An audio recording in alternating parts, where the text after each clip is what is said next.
Welcome, everyone, to the first ever edition of the Phenomenal Elite Wrestling podcast. I'm your host, the Vegan Prescott, and I am joined today by none other than the show stealer, crowd pleaser, main feature, number one Playboy Prince of professional wrestling, and your girlfriend's favourite wrestler.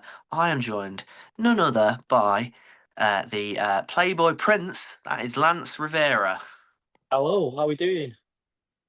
Very well, thank you. Thank you so much for joining us today. Oh no, it's absolutely fine. It's nice to get all my names in on a podcast for once. People usually like, so what is it again? What is it? Every show I've got to write it down for someone, That's it. and you've done it in one. Well, I have the pleasure of still having my notes from when I guest ring announced for P.E.W. not so long ago. So It's you there know what? you It's go. good to be prepared, isn't it? Like, Absolutely, what's better absolutely. than having the first podcast with number one? There we go. Yeah, such a pivotal role that you've played throughout the history of P.E.W. So why not start with probably your most proudest achievement, and that is being the longest reigning P.E.W. World Heavyweight Champion in the promotion's history. So talk to me about that.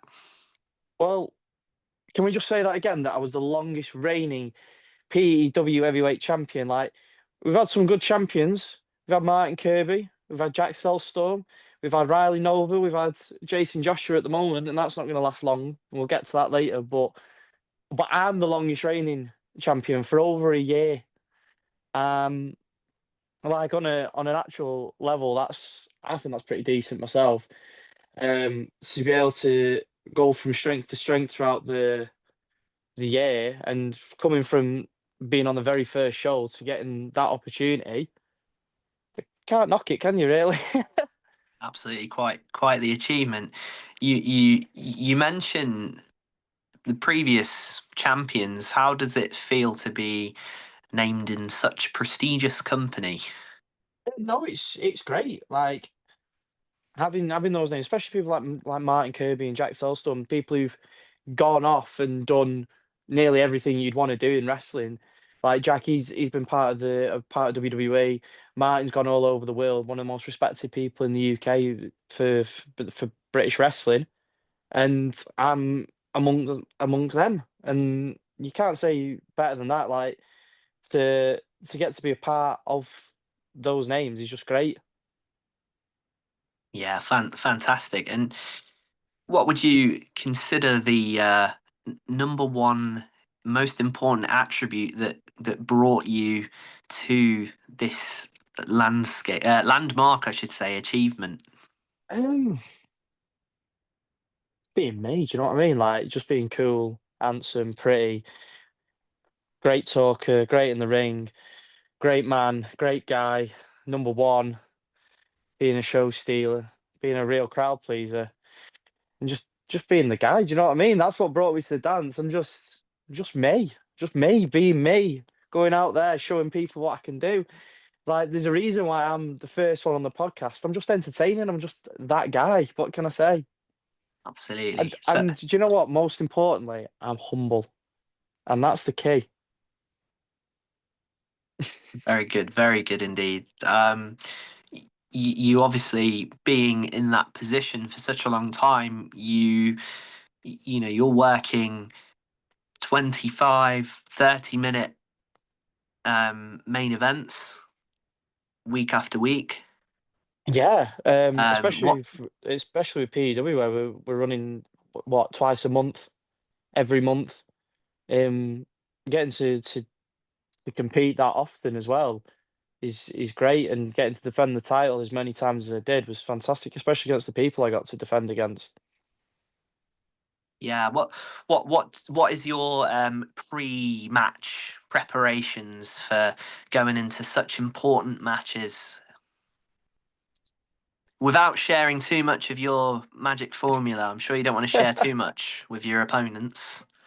Do you want to know the funniest one of pre-title defense, Lance Revera? Um, so it was about nearly this time last year. It was when I was defending against Chucky Thunder. I'd flown back from Belgium because I was competing and wrestling out there, and I'd flown back and landed that morning. Got back home, was about to have something to eat. Um, Mad Dog and the backstage interviewer Lauren pulled up, and I was going with them to the show. I've literally just taken my food out the oven, turned around, car's pulled up. So I've had no food, nothing. We've then driven to Stratford upon Avon. I'm trying to go half asleep in the car, just try and get some sleep because I've been up since about 6 in the morning to get the flight back. Mad Dog's just yapping away because he never shuts up. He's always talking about something. He's talking about Michael Jackson and all stuff, and I'm just my head's gone.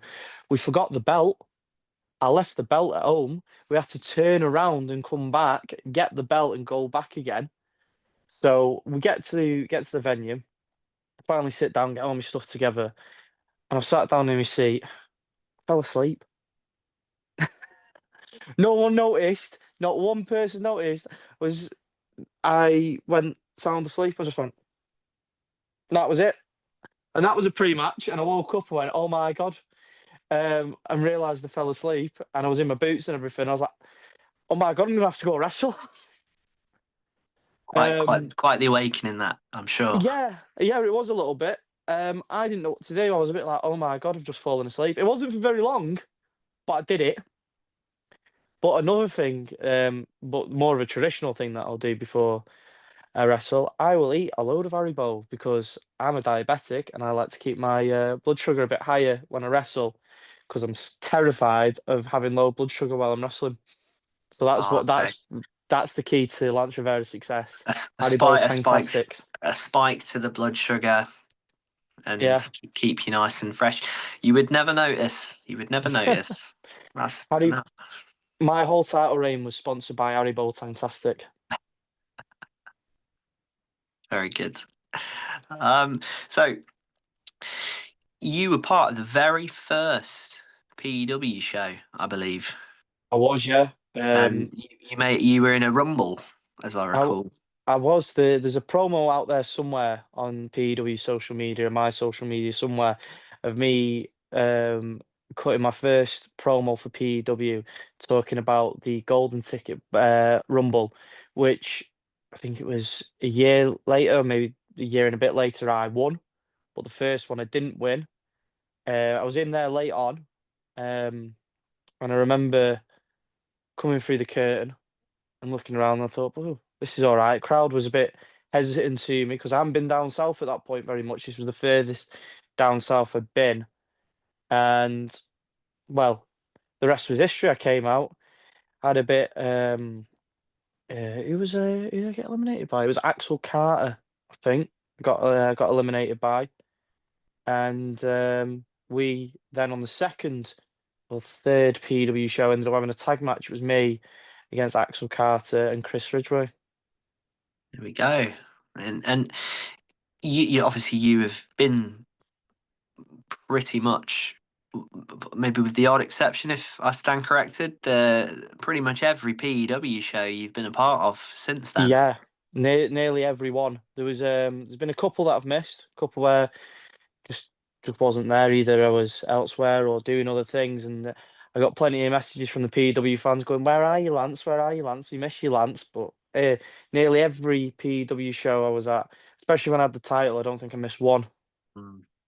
And in your opinion, how has PEW evolved? If you were to compare that first show now to our last show. Um, you know what? It's a really interesting question if you really think about it, because there has been a lot of changes, but it's been over such a such a long period of time. You When you're involved in it, you don't really notice. But if you go back and look at like the shows at the old venues compared to now, um, you're seeing big changes in not just the characters, and there's more evolution in the characters. The crowd's much more livelier than it was at the first show because they've got so invested, and that I think that's the big thing for me, that people are invested in PEW and they care about what what everyone's doing, whether it's you or it's me or Jason Joshua or anyone who comes in. They're invested in. Even I've wrestled a few guys who've it's their first show for P.W, like Nathan Angel and like Harrison Bennett, and people are already connecting with them straight away. It took like when the first show happened, it took a little bit of getting used to, like people getting used to everyone, getting used to the characters, a little bit of teething, and now just grab onto anything, and they're more than happy to just get amongst it and get involved. Yeah. Yeah, I think it's a real testament to the stories that have been told, yeah. um, and and the progression of the characters, and a real connection with the crowd. You know, just to go back on what you said. Obviously, you've fought a couple of debutants recently. It's almost as if the Lance Revera has become almost the measuring stick of PEW for debutants. I've just, What's I've your just, thoughts on that? I've just become a gatekeeper, haven't I? Like, if you can't get past me, you're not coming in. Like that's what it is. And some people have got past me, like um, Harrison Bennett. He beat me. Look, I might have not taken it well and given him a bit of a goal kicking afterwards, but you got to start somewhere. And clearly, he wanted to start with me. And if you can beat me, you've got a bright future in PEW. But I'll just tell you now, it won't last for long because you might beat me one time, but you won't beat me two times. Like, you might start off well, but everyone gets lucky in the beginning. Very, very, very brash words for sure.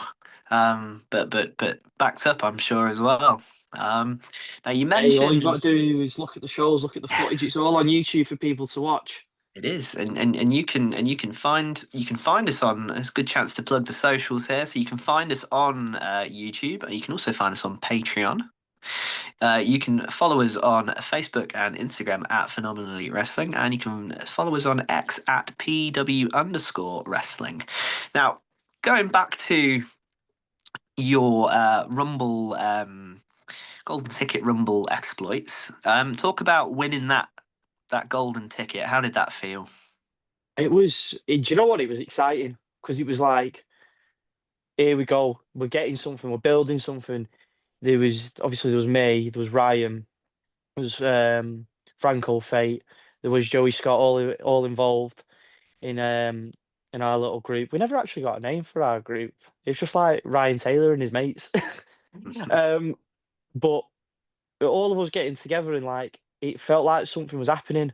Like it was exciting. It was fun, and then getting to work with Doug Williams as well during that because it wasn't just winning the Rumble. It was going in there, getting to be a part of this moving forward, and like it just felt like a pivotal moment for me. Like just getting that win, Ryan helping me as well, and it all just coming together and being. Everything just lined up at the right time. All the planets aligned, all the stars came together. It was just a perfect storm in a teacup. Yeah, and you talk about taking the ball and running with it. Like you broke a record running with the ball for sure. You Well, like mentioned, Cristiano Ronaldo. yeah, yeah, absolutely. The Cristiano Ronaldo of PW. That could be part of your future I like that. introduction there. So you mentioned working with Doug Williams. What was that like? It was great. And that was absolutely fantastic. It's one of my favourite matches I've ever had. Um, just full stop. He was um, it was great to be in the ring with someone who's had so much experience. Because as someone I even said it to him. I said I grew up watching him, like seeing him on TNA back in the day. I remember going, oh, I was just remember stood there going, oh my god, that's him. And he got in the ring, and I just remember going, I don't know if I can I swear? Can I swear? We can we can probably Well, not. I went fill in the gaps, but I went, oh, here we go. We're gonna have to do something here now. There was no room for messing up. There was no room for error, and I remember people like saying to me, "Oh, are you looking forward to this?" And I was going, "No, ask me when I'm done. Ask me when I'm finished if I enjoyed it." don't ask me now before because Yeah. there's so many moving elements in what we do and so many things that can happen, and you go, that was rotten.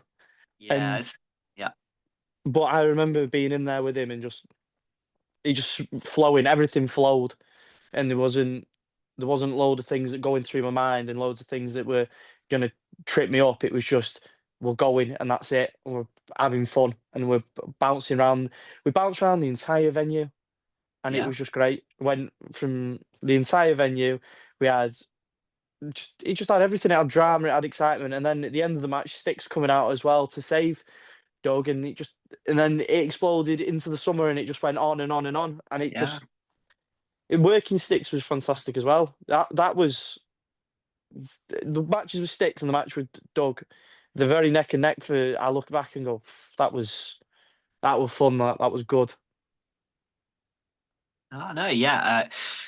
Be interested to hear the if I presume we're going to get comments. So let us know in the comments below or above or wherever they are nowadays. Let us know which match you preferred: Lance Revera versus Doug Williams or Lance Revera versus Styx.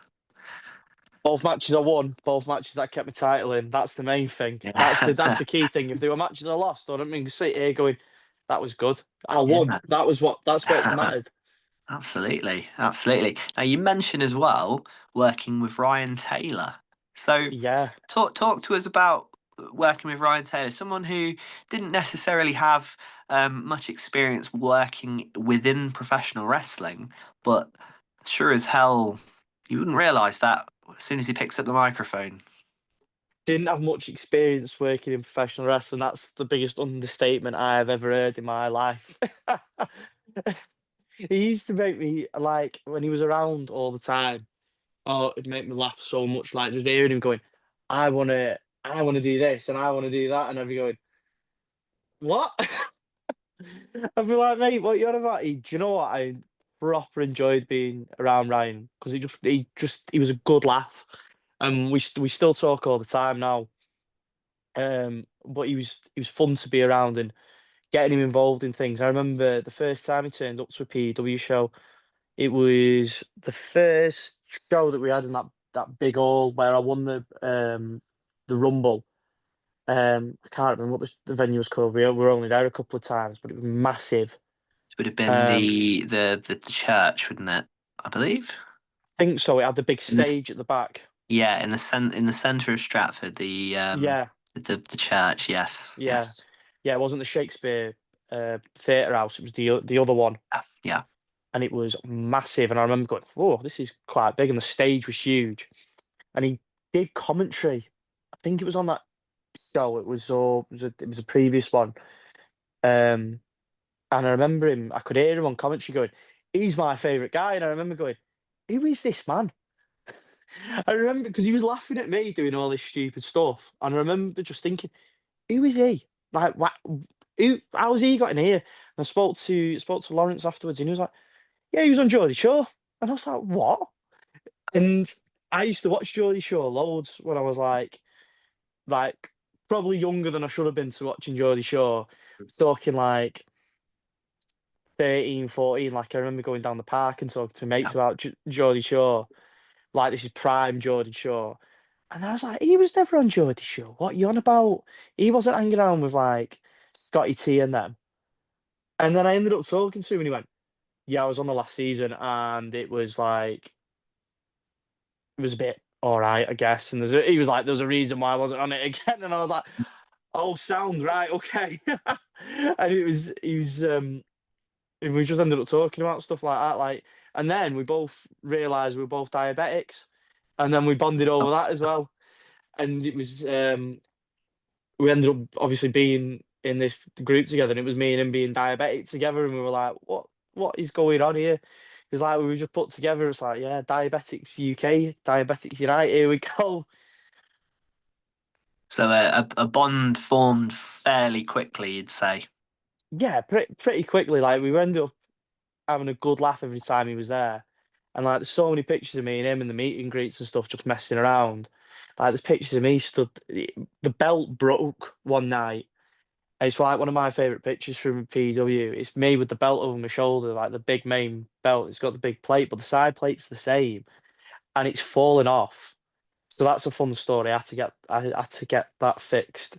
But he stood there like that with the side plate, and I'm stood there with the big belt, and I'm just like, what? It was like, so I had to take that side plate home. Actually, fun story. I had to give it to my dad, and I woke up one morning, and I was like, I hope he's fixed it. Come down and I'd look. Drilled a screw into it. The screw's still there. He drilled the plate back together. So if you ever have a chance to look at the P.E.W. belt close up, there's a big silver screw and the rest of them are Okay. capped, and that big silver screw is mine. So I want this to be known to everyone at Yeah, P.E.W., whether that's management, the crowd, and every member of the locker room. I own part of that belt. that's it. That's That's it. my screw. That's your that's the Lance Revera Easter egg for everyone to keep an eye out for. It's On not just an Easter egg because one day I'll come and collect, like Ric Flair did with the big gold title. And he that's went, right. I'm not giving you this belt back because I own it. And one day I'll win it and I'll just leave with it. And they're like, you've got to give me the belt back, Lance. And I'm like, no, it's my belt. I own part of this belt. And if anyone tries to Fantastic. challenge me, I'll Yeah, just take it all apart, there you go. send it back in the post. You fix it. Brilliant. So you briefly discussed obviously the fact that you had you've two close, very close favorite matches. Are there any other matches that spring to mind, maybe that you really enjoyed, or matches that might be ones that people might be underrating? Any opponents that you feel didn't get the credit that they deserved after you fought? Um, See, the thing is that a lot of people that have wrestled have been the guys who've either gone on to win the title or winning titles and being very prominent roles. Um, the match that always comes to mind for me though, where I go, more people should go and watch it is the hardcore match, not force count, hardcore match or street fight or whatever you want to call it with sticks. At the venue that we're at now. That match was it was fun. It's fun for the crowd to watch because there's a lot of crazy stuff that goes on in that.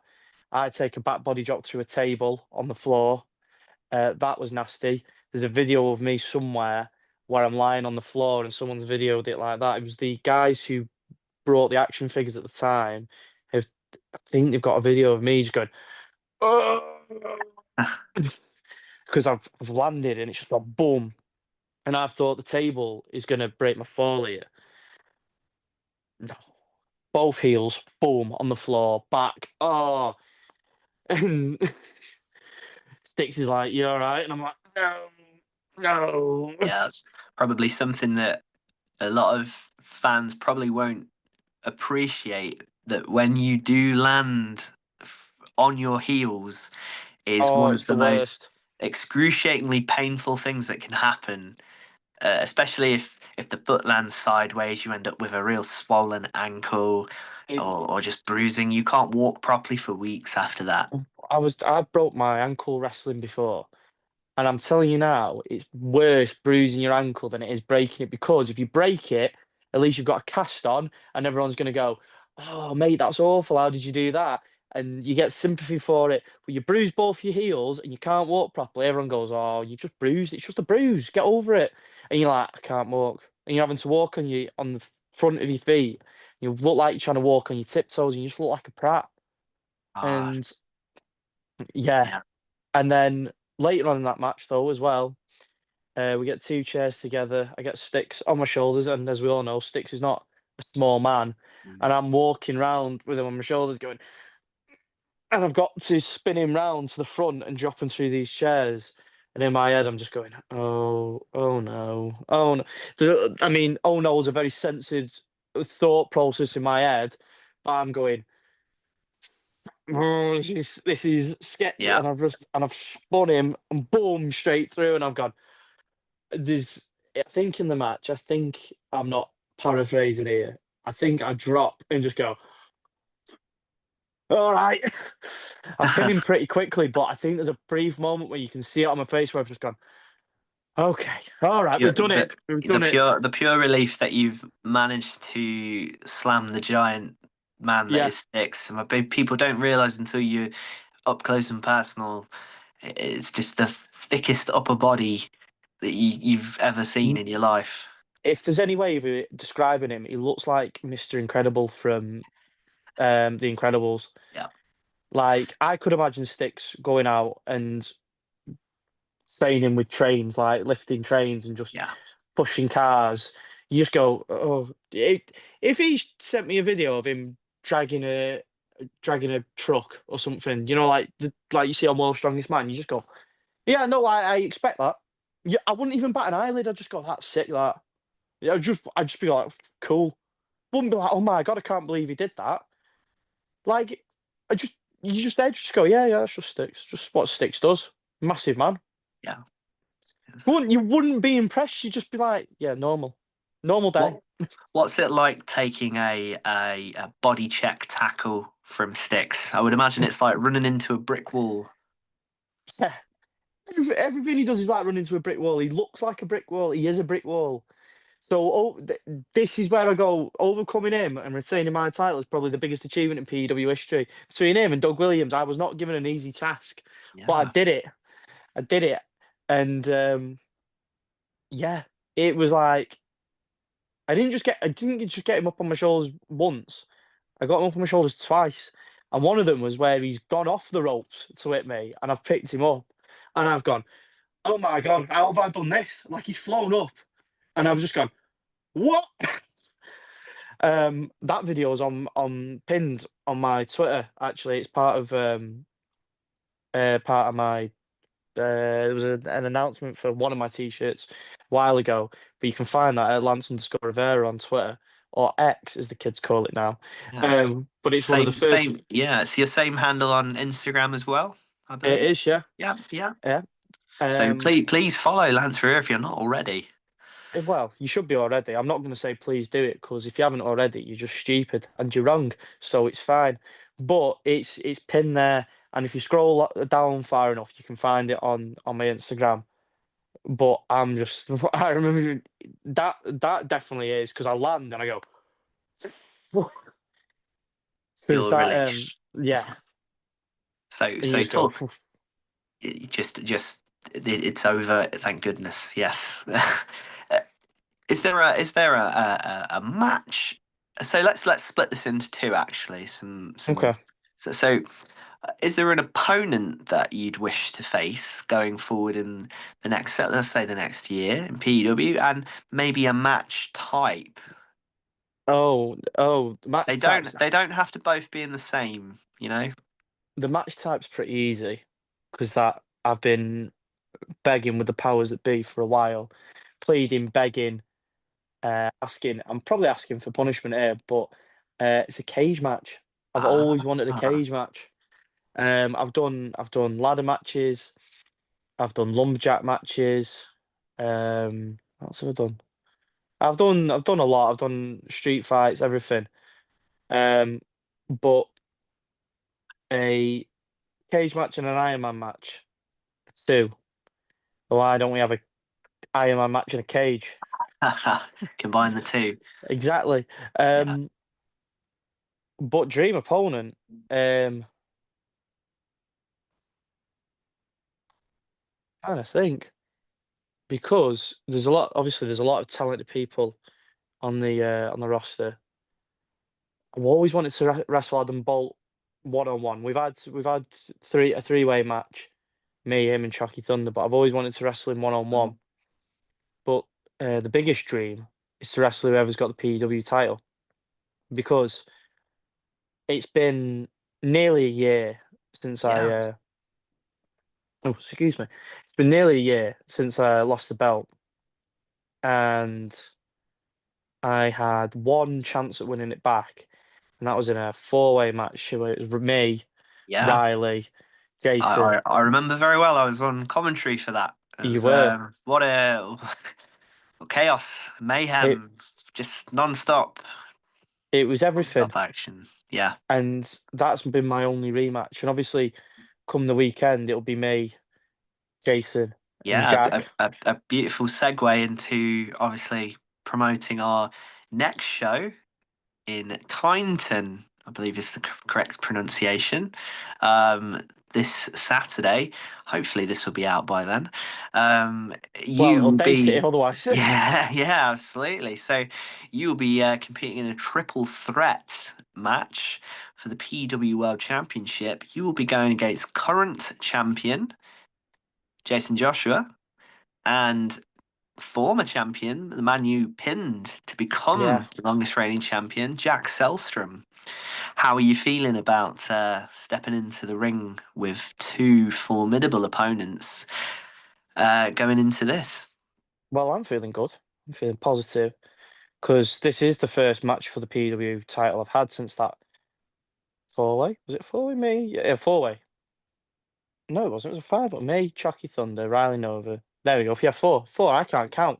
But it's the first match I've had for the title since that four-way. And still, yeah, it's not a one-on-one match. I still haven't had a rematch for the title, which is ridiculous and a nonsense because I've beaten Jason Joshua before. Um, and he's beaten me. So that's 1-1. So, where's the rubber match? Where's the third match? We haven't had it yet, but I've beaten Jack before, but he's also beaten me. So we're all on a kind of a level playing field Hmm. here. So I'm feeling good though, because I know I can beat both of them. So I'm just gonna let them go at it, beat this, beat themselves silly for a bit, and then you know what? I'll just come in, do what I do, be entertaining, be the guy, be the champion that we all know that I am, and win. Yeah. And then we'll go back to the prime of PW when it was on the top of the mountain and I'm the champion and we can all go, he's our champion, and not go, who's the champion? Oh, it's that fellow with the unicorns. It's a bit silly, isn't it? We can actually look at a champion and go, he's cool, him. And that PW belt's cool because I've got it. And he has a screw in that is his possession anyway. Exactly. So Yeah. it is my Yeah. title anyway. And you know what? Like I did last time when I won it, I'll take it and I'll parade it around the country again. Just like I did last time. I'll happily do it. Yeah. But I need it back. So, Jason, just do us a favour, mate. Just slow down. Slow down with your aerodynamic head. Just chill out. Put your unicorn to one side and just give me the title back. It's not hard, mate. And I'll go parade it around the country so everybody can see how good PW is and how good I am. And then we can get more eyes on the product because I bring people in because I'm the draw and I'll bring everyone back in and then we can go back to how it was, and I can start beating all the top guys again. So, and you're not exempt from this, Vegan Prescott. You can come and have it and all. Oh, that'd be entertaining. I don't know if you'd want to take me on in a vegan street fight, would you? Yeah, go ahead. I'm surprised that wasn't the dream match. I'll bring some celery. Very good. Now, obviously, you mentioned Jason Joshua, but of course, Jack Selstrom with a very much a vicious change in attitude. I mean, we saw what he did to Smashing Mike on our last show. Well, let's be Um, fair. We've all been there. We've all wanted to do that to Mike, haven't we? Let's. so, I've how are had my you chance of prepared? beating him up. Um. Well, like I say, I'm just looking at it like I did last time. I'm not panicking. I'm not worrying. I just go, okay. It's just a new challenge. It's just is what it is. I know I'm good. Like let's not beat around the bush. Let's forget about being humble and let's just talk about facts and how good I know that I am. You don't become the longest reigning PEW champion by accident. Winning it once and holding it for like two shows, that's an accident. Like winning it then losing it, that's an accident. But winning it and then winning and winning and winning, that's the hardest thing in the world to do. You win and you keep winning. Look at Man United back when they were good, not now. Don't look at them now. But the three titles on the trot. That only two teams have ever won three in a row, and we won't talk about the other one because it's probably all going to get taken off them, and they play in blue, and we don't speak of them like Lord Voldemort. So there is only one team who did it truly, and that was Man United. And just like Man United, I am. gonna get the title back, and then I'll have won two, and then we'll end at two. We'll end at two. We don't need another one because I'll just keep it forever. Keep it forever. That's it. Oh, fascinating. Well, it's been very insightful to hear from you, Mr. Rivera. Where can the P.E.W. audience follow you on socials? Let's get a chance to plug those. We plugged them a little bit early, but let's just remind them. So we've got Facebook. We've got Lance Revera Playboy Prince on Facebook. We've got Twitter or X, Lance_Rivera. It's exactly the same on Instagram. It's Lance_Rivera. You can find me all there, and you can follow me getting around the country, wrestling, doing what I'm good at, and then also watch me go to the football and have a few drinks. I'm sure that's just as entertaining as the wrestling. Hey, it's not because United aren't very good at the minute, but we'll pretend they are. So yeah, it is entertaining. So come and watch. Ah, fascinating. So, any words for our viewers? Any final passing words for them? Mm.